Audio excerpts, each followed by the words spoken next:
Hey, how's it going? So here today in this video, I'm going to be going over my daily bias coming into this new day tomorrow, which is the day after Christmas. It is Christmas today. Merry Christmas, y'all. God loves you.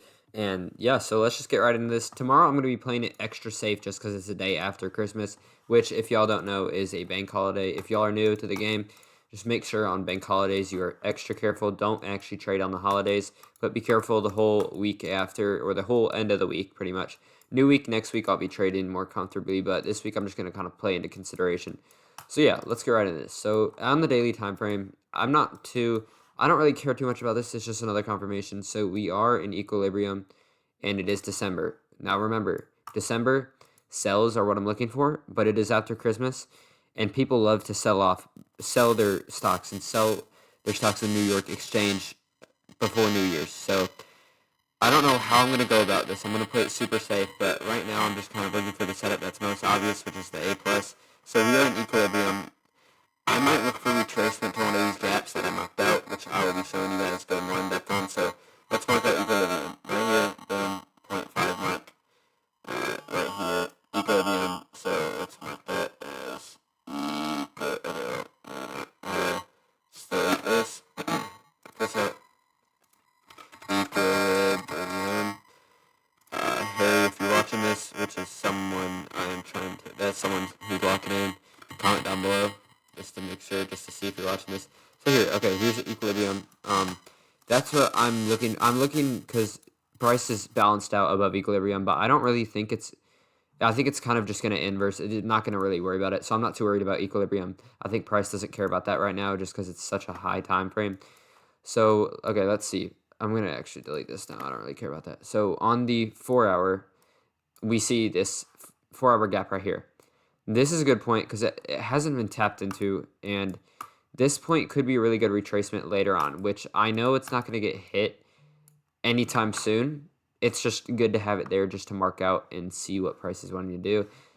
If it inverses this 4-hour and inverses the new week opening gap, yeah, maybe I'll target it, but we'll see. So what I'm looking for on the 1-hour is gaps, and I see a lot of gaps. Like I see this one in this 4-hour, so that would be a strong draw, which I could mark this out as a 4-hour plus 4-hour plus 1-hour fair value gap. So I'm going to save this as a new template, 4-hour, 1-hour fair value gap. Boom. I would recommend you guys doing that just so you guys can get a little faster draw. So yeah, 4-hour and 1-hour. I'm just going to bring this down to the 1-hour gap. As you can see, the bottom of the wick. If you guys don't know what a fair value gap is, comment down below. I'll make a video on that. But you guys can always check out TGR's Bootcamp. That's a really good starting point. I would really recommend you guys start there. TGR's Bootcamp. Remember to check that out. So boom, another more valuable 4-hour gap right here. Just in consideration, I didn't go over this on the actual 4-hour time frame, but this is the 4-hour gap.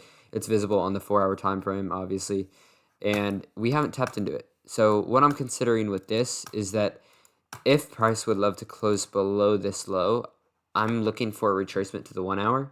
If it inverses this 1-hour fair value gap, looking for a retracement here. So basically what that looks like if I'm shorting is, which I would be shorting because that's what it is. I'd probably have about, boom, right here, a 29-point stop loss and a retracement to somewhat the 1-hour fair value gap. I don't think I'd take this trade just because, actually, maybe, but I don't think I'd take this just because it's such low margins, and I don't want to risk. You never want to risk more than what you make. So risking 29 points for 24 is unreasonable. If I were to target it, I would have to target either this low, which would make it even, almost 1-to-1 trade, which I would be okay with. I don't really like it, but I would be more okay with. So this is something I'd be willing to target, maybe even a little above it. So around 32, right there. And if it were to inverse this, it would be, for me, it would be more like, boom, right here, and stop loss right here. So that would be a 64-point win if it happens. So say price would like to go, like here, let me point this out. So say it would like to go, boom, take this low, close below it, pull back, totally inverse it, then boom, tap into here. That would have hit my take profit because that's just how market works. But it could just totally not do that. It could be going for this high to take these relative equal highs up here. And that is one of my draws on tomorrow. So I am looking for either that move that I just showed you guys or the move up here. So either a continuation model, which there is a ton of liquidity right here. So I'm just going to mark that out because as you can see, liquidity, stack liquidity, relative equal highs. So let's just mark that out. REH, relative equal highs. Let's save that to a new thing. REH. So boom. These are a strong liquidity point. I might target that. Who knows? I might see if it just gets taken right off market open if liquidity is good enough.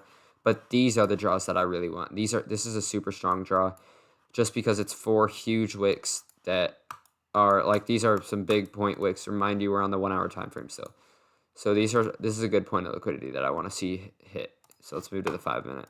On the 5 minute, I can see we did close below this low, and that is also confirmation that we want to go lower and that we want to follow the continuation trend down, a reversal almost. So let's see. If we want to mark this out, I would be waiting for, honestly, I'd be waiting just because I think maybe in London session or Asian session or London session in the morning, I'd want to see where price goes, because either it takes out these highs and goes lower, or it just goes right into 1 hour and reverses off of it. So for me, if it were to go into the 1 hour and reverse off of it, I would be waiting for something like this. So boom, tap in here, close above this high. And if it closes above this high, that's confirmation that we just want to go higher and keep continuing up. So in that case, what would happen if price closed above, boom, this high right here? I would be looking for a long, which would be, boom, stop at the retracement to the, it would probably be something like this, because it'd probably close a little above. And then take profits would be at these relative equal highs, maybe even the bottom one, just to play it safe. So right here. So that is a 1 to 5, 1 to 1.5 risk to reward, which is perfect. That's what I would love to see. And yeah, so that's my bias for tomorrow. Either that or I target a lower point. If it does, this is one of the ways price could go. So it could just totally do that move. Or another one it could do is it could totally just plummet. So this is what could happen. Pull back into here, inverse it. And so on the inverse of that gap, what I'd be looking for is it to just literally obliterate and continue lower all the way down to the 4 hour, which if that did happen, if that possibly did happen, I might even enter off of this strong wick closure. So if price closed below that, I would maybe be looking for a short around right. Okay, that's maybe something like this. I don't know for sure, but I'd probably target right here, which why I'd target here is just because to play it safe. On all these wicks right here, boom. There's a ton of buy side liquidity or sell side liquidity to be taken out, which that is a 60-point trade for 1 to 5 almost. Risk to reward, and yeah, so that's my bias for tomorrow. Just play it safe tomorrow, guys. I'm not looking for any huge moves. And yeah, thank you guys so much for watching, and I will see y'all later. Thank you guys, and if you guys want to check out any of my other videos, make sure to check them out and subscribe. Thank you guys so much for watching, and I'll see y'all later. Adios.